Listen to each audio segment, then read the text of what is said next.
Reporter Gerard Scholten has spent the day with devastated locals. Thanks, Mel. Well, this is the scene that King Lake residents woke up to this morning, and it's a scene that's been repeated right around the district. This is just one house among dozens and dozens that have just been totally destroyed. The township of West King Lake, just up the road from here, well, it virtually no longer exists. The general store has been destroyed. There are just 3 homes left in that district. And of course, that's not to mention the loss of life, the terrible loss of life in this region. So far, we know of a dozen people have died, but authorities are saying that number will climb and climb steeply as they sift through the wreckages of these homes, they sift through the ashes. Everywhere you look, there is this destruction, there is shock on the faces of the residents of King Lake. A desperate panic bid to escape the hellish fire as it consumed King Lake proved fatal. 6 people died in the 4-car pile-up as black smoke turned day into night. Rescue crews helpless as fallen trees blocked the road. It's unclear whether the victims perished in the accident or the fire which chased them. Home after home after home has been destroyed. Too many to count. We hunkered down in the garage and the radiant heat kit in there sucked the oxygen out. We had a look outside then we went next door. Big bit of flat ground out there, and we stayed there for 2.5 hours. Must have been terrifying.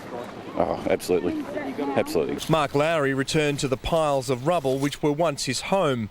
Bricks literally exploding in the searing heat. There's just so much hard work that we put in. We've been here 5 years and put in a heap of hard work, and I just finished working on a couple of cars and there's nothing left of the cars now. Nothing left of anything. Not even the church was spared the fire's fury. Just 3 homes remain at neighbouring King Lake West. Jane Cameron stood bewildered beside the ruins of her house. She lost everything, even her shoes. Well, I don't know. I've just got no memory of things. I've lost my false teeth. I've helped a couple of people that have been going down, you know, just by giving them a cuddle. And that's all you can do. Authorities know at least a dozen people are dead, and they're certain they'll find at least a dozen more when they begin sifting through the ashes of these ruined homes. In nearby St Andrews, at least 4 residents succumbed to the flames, including a family of 3. A 13-year-old girl somehow survived. The lucky ones escaped with their lives. We heard some poor girl down there screaming for help, and we couldn't do anything because we had to save ourselves. It was just that case. You just got to go. With nothing left, there was no reason to stay. A convoy of residents in cars and on buses escaped the destruction for the comfort of family and friends. They know there's no place like home. They just don't know where that place will be. Gerard Scholten, 10 News. But the tiny town of Strathewen is the latest scene of devastation, and 10's reporter Gerard Scholten was one of the first to enter the area today. Tonight he begins our extended coverage. This is what remains of the once bush paradise of Strathewen, seen for the first time since Saturday's deadly fires. Police left with the grim task of counting the dead, travelling house to house searching for remains in the ruins. Blue police tape marks the grisly finds at least 6 homes. The victim identification teams will follow. Residents also died in their cars as they made futile attempts to outrun the inferno. A 13-year-old girl is believed to be among the dead. Sadness and relief among those who survived. Dennis and Joy McCrowan fled into their dam as they realised their homestead was doomed. Just stood in the dam, all our clothes up to our neck, and just dipping in. The heat was that intense on top, you'd dip your head, but you were freezing underneath. You're actually cold in the dam, but freezing onto the whole fireball was around the whole valley, and you just had to keep dipping your head. And we survived, but we shouldn't have. Of the more than 40 homes in the township, just 3 remain. The school and fire station are gone. A high proportion of the town's residents are missing, feared dead. Up the mountain, King Lake residents have shared their stories. Ross Buchanan thought he'd moved his daughters to safety. They found themselves in the path of the fire. I lost 2 kids, mate. And nothing will bring them back. King Lake priest Father Stephen Holmes has no church in which to begin healing his community. Like so much of the town, St Peter's is nothing but rubble and ashes. To be honest, I haven't even given a thought I haven't given it a thought. My warden's over there.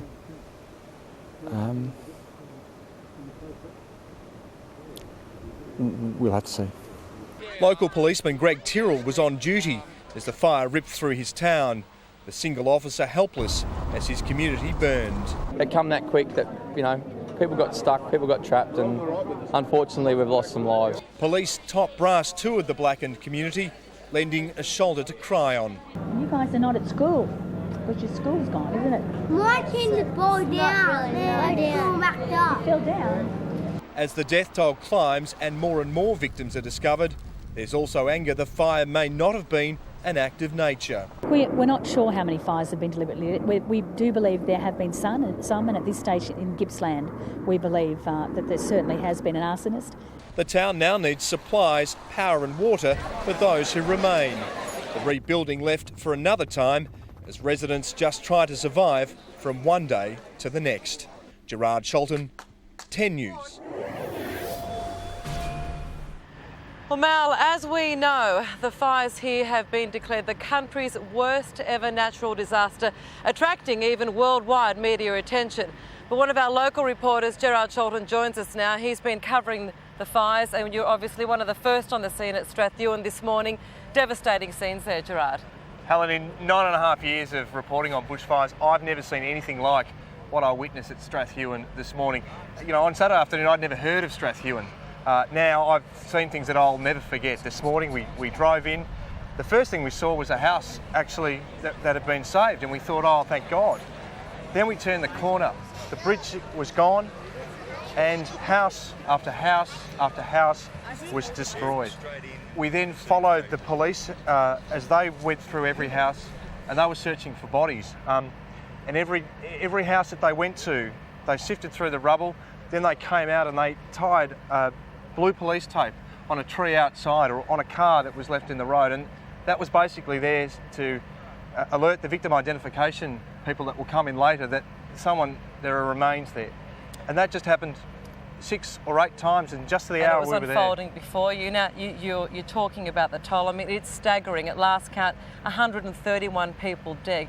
I mean, the enormity of that for people to process, let alone people that are reporting on the scene. You must still be feeling the effects of that too. Hard to fathom. What do you think when you come into a bushfire scene like we did when we were one of the first crews in? Clinton, my cameraman, and I yesterday morning, we drove in. The first thing we saw was a woman standing on the side of the road, bewildered, barefoot. She was standing outside her ruined house. We pulled over and said, "Are you all right?" And she just looked at us and said, "Can I have a cuddle, please?" Oh. So you just drop the notepad. You don't worry about the camera, and you just give them a cuddle. The human side of this has been incredible, and the death toll is amazing. I'm just glad that I get to go home tonight to my home, to my wife and my daughter, and there's so many people out here that we've just got to remember aren't going to get to do that tonight. Okay, thanks Gerard. Stay with us. More on this extended coverage of Victoria's bushfire crisis after the break. But Gerard Scholten has been at Kinglake today, where a number of residents were allowed limited access back to their homes. And tonight he begins our extended coverage. I'm here at Bald Spur Road in Kinglake. It's one of the worst hit streets of one of the worst hit towns in this bushfire. Just one home has been left standing here. It's right on top of the ridge at Kinglake. The police have been going through over the last few days. They've been leaving this blue police tape at various homes. That means that someone here has died. It's tragic. Just about every second house has this blue police tape. The macabre task of counting the bodies goes on at Kinglake. In the wooded streets above the township, the toll continues to rise as survivors return to the ruins.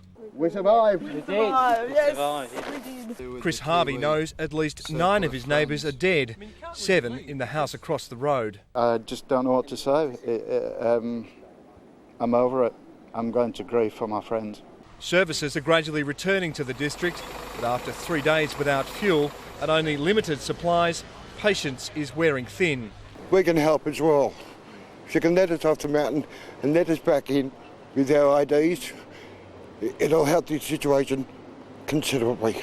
As residents gather to share their horror stories, there's mounting anger at authorities limiting access into the fire-stricken towns. Well, we're held prisoners because we're not allowed off. You know, it's just ridiculous. They've got to have something, even if we've got to have convoys, allegedly, get something sorted out, get it happening. You know, we've got family down there that are all sitting at Whittlesea, and I'd love to just be able to drive out and give them all a cuddle and then come back up again, and my kids are down there. Charlie Exton lost his home in the blaze. Now he says he'll lose his water carting business unless his trucks are allowed back into King Lake. I've got drivers that lost their houses and I'm still paying their wages to keep going, driven for 3 days, no sleep. And you can't send a truck out to try and even get a quid in to now pay it, and you've got to still or get any money to have a diesel or anything. And I've lost everything. I've lost all my cars, my house. And those calls were finally heeded this afternoon, with a handful of residents allowed to return to their devastated communities. What they'll find is a landscape unrecognisable as their home. Gerard Scholten, 10 News.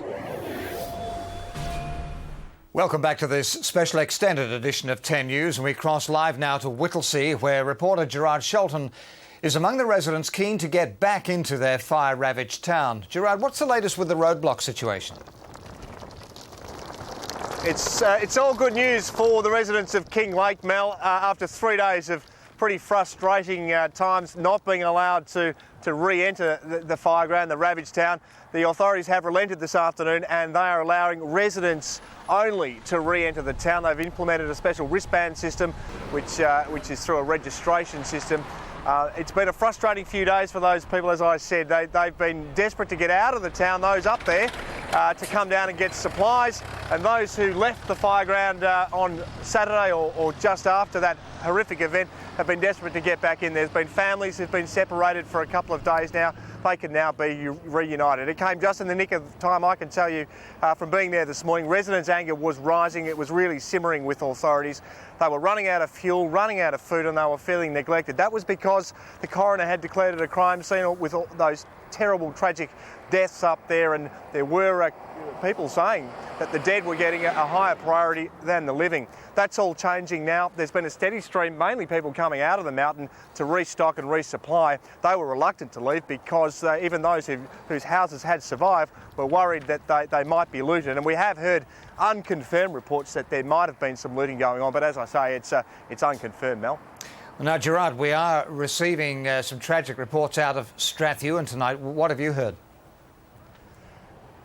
Just extraordinary tales coming out of that tiny little bush hamlet. We were the first crew in there yesterday, and I can tell you it is a devastated community. There's barely anything left. 30 people out of that community have died, and when you think about there's probably only 100 or so people that live there, that is just breathtaking, that figure. We're hearing stories, they are unconfirmed, and we're trying to get them confirmed, that 15 people have been found in the fire refuge, the local hall at Strathewen, huddled together in their final moments as the flames took hold, and it's just scary to think that all those people were in there together in their final moments, Mel. That's terrible news. Thank you, Gerard. Gerard Scholten reporting live there from Whittlesea.